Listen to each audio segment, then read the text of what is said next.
Justice League number 34, which is the start of Christopher Priest's Christopher run. Run. Yeah, Christopher Priest's run on the book. Pete Wood's on art on this issue. I'm just saying the writers on the run because obviously with the double shipping, the artists are like swapping in and out a bit more often, so it's harder to say it's their run. But so this is Priest's first issue. It was nice to actually be excited for an issue of Justice League.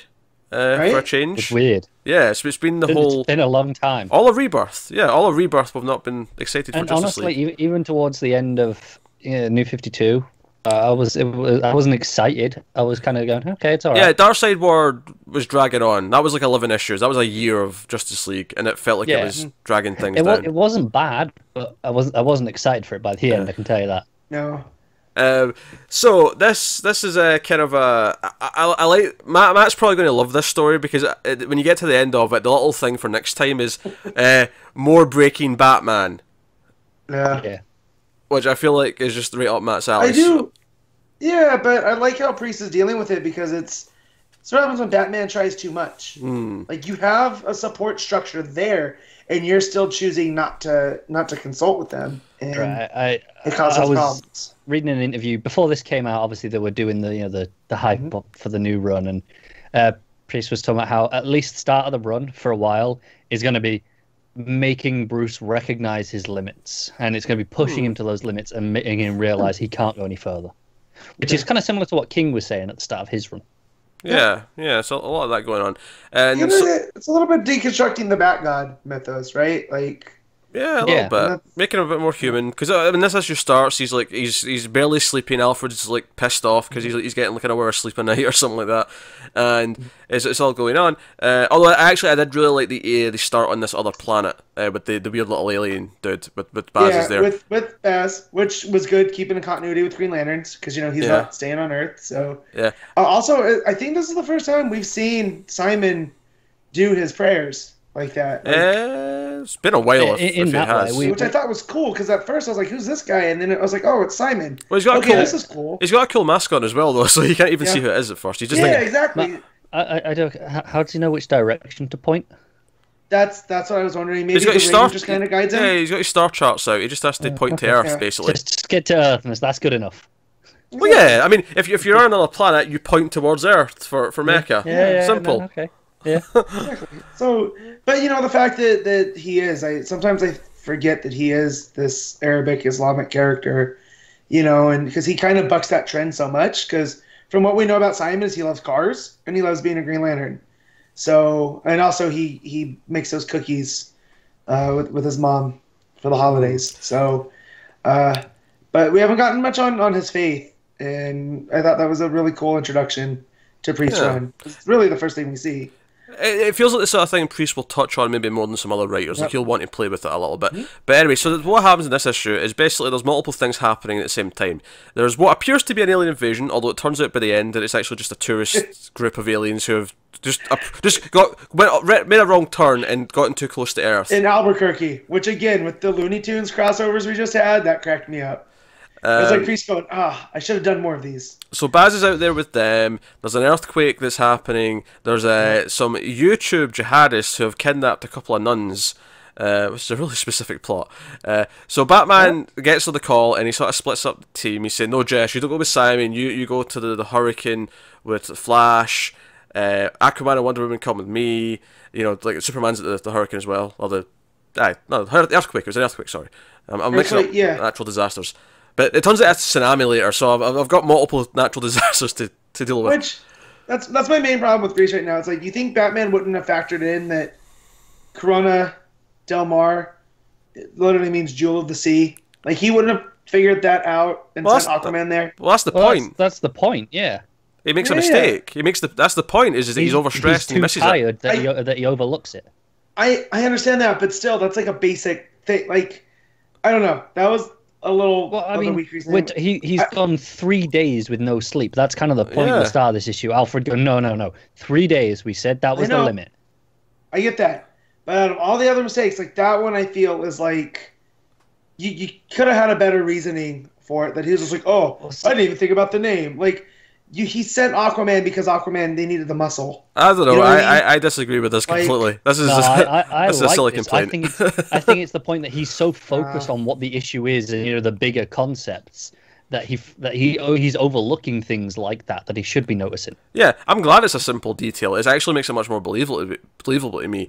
Like it'd be one thing if you messed up some really hard, difficult like theory or like so like some sort of weird domino effect. Well, this will happen because that happened. No, he just didn't think about the name. Yeah, but that's not what I'm arguing. I'm arguing that like even something like that, like give me a different reason that he slept up and sent Aquaman there, not just because like, oh, I didn't realize it was next to the ocean. We should have sent the ocean guy. Like I felt that was kind of weak. Like they needed his muscle for whatever else they needed, and that Superman couldn't handle just by himself. Like I don't know. It was just not a big hang up, but I thought it was kind of dumb. No, I'm fine with that. I think this is kind of the whole point. I really do think that's kind of like the whole point is that he's so sleep deprived that he just doesn't click. It doesn't register to him. You don't argue this all day because I'm not going to budge. I still think it's stupid. Like it's not a reason. Like he's sleep deprived, but still like. No, you're gonna say that Batman. You know what I mean? There is no but still. That's the whole thing. It's like he's that sleep deprived. God. Oh, Matt, sometimes you have the weirdest complaints. I do.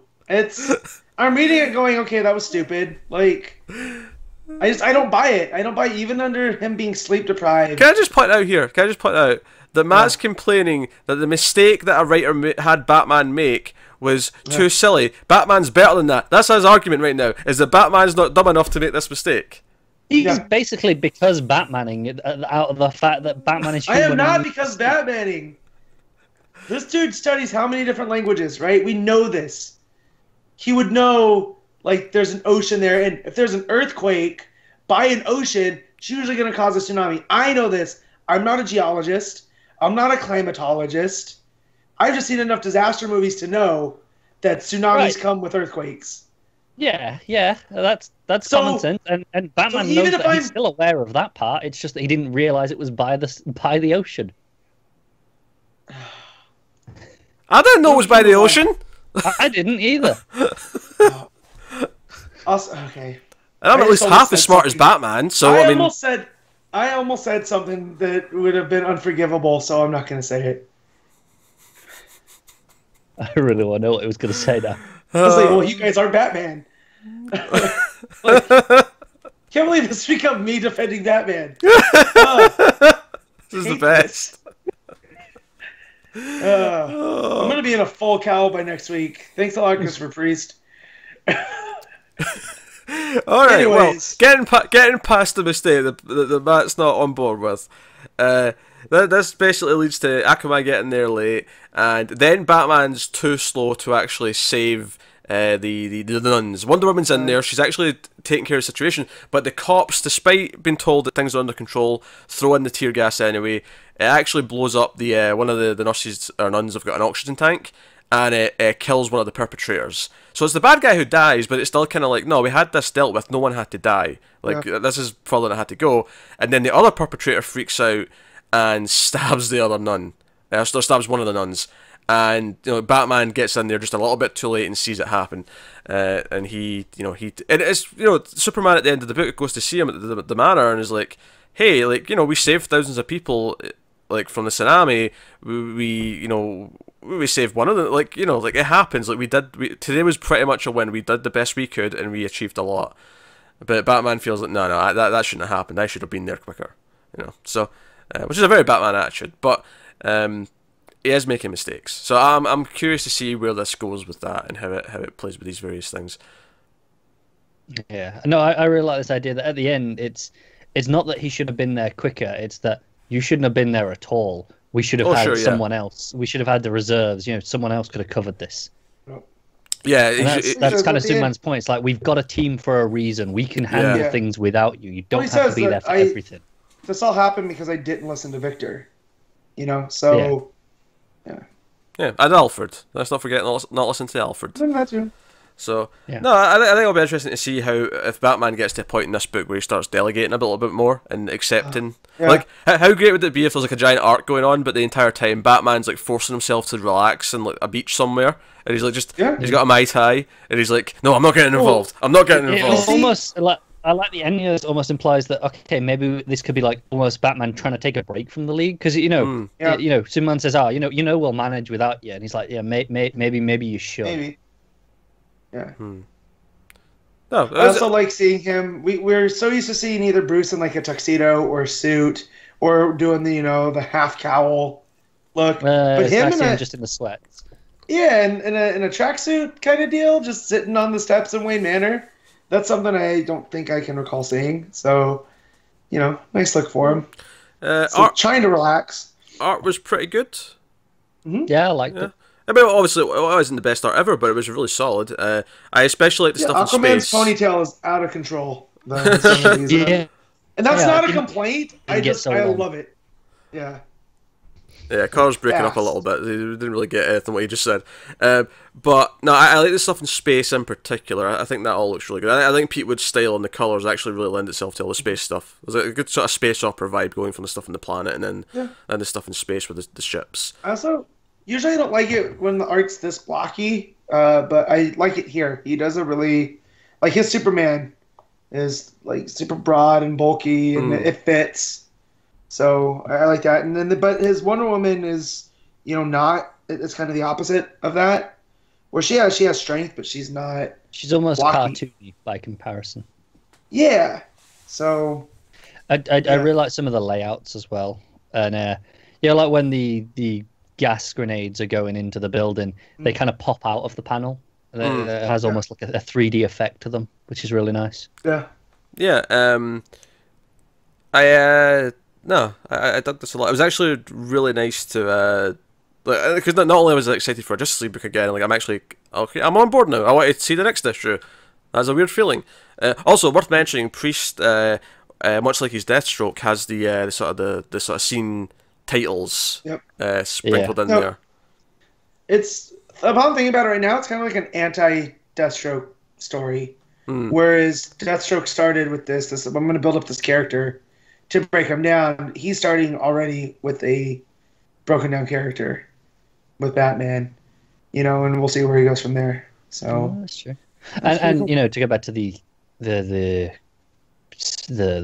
titles, I guess they are the way they do the section. It's very straightforward and linear compared to in Deathstroke. Yeah. It's just this is what this scene is, rather than okay, he's jumping about. I do think part of that idea being a bit more straightforward is he knows that this is more of a mainstream book for everyone. Like, everyone's going to be checking out Justice League. And I think part of it as well is just the fact that you've got so many characters that he's going to be juggling and doing so many things with. It's just maybe a better idea to maybe keep it a bit simpler, at least to begin with. Maybe he'll get more inventive. You say that, but right now he probably has as many characters in Deathstroke as he does on this team. Oh, sure, but the thing with Deathstroke is that you've got... He juggles them more. Well, that's the thing. In Deathstroke, you've got one central character, and then a lot of them kind of group together into like a group, a team. So, whereas here I can see there'll be a bit of a difference because he's going to actually... No, maybe a story will be focused more on Superman, or one will be focused on Jessica, or one will be focused on Flash, or... I can tell you who's not going to be making an appearance in this book. Dick Grayson, because remember what he said. I do recall. Yeah.